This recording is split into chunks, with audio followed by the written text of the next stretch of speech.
యోగా వినియోగ ఉపయోగ కార్యక్రమానికి స్వాగతం సుస్వాగతం. ఈనాటి కార్యక్రమంలో పడుకుని వేసే ఆసనాల్లో వేసే ఆసనం మత్స్యాసనం గురించి తెలుసుకుందాం.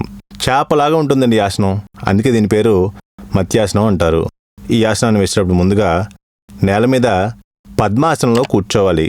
తర్వాత వెల్లకిలా పడుకుని చేతులను వెనక్కి తల కింద తలగడలాగా పెట్టుకోవాలి.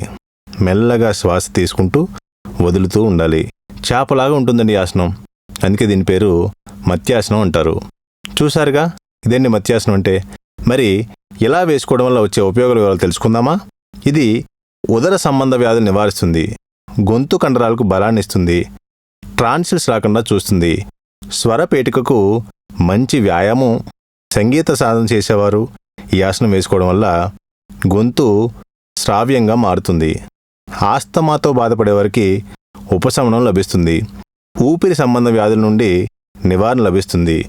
వెన్ను గట్టిబడి దృఢంగా తయారవుతుంది. ముఖాన్ని కాంతివంతంగా చేస్తుంది. ఇవన్నీ మత్స్యాసనం ఉపయోగాలు. ఇంకెందుకు ఆలస్యం, సాధన చేసుకోండి, ఆసనం వేసుకోండి.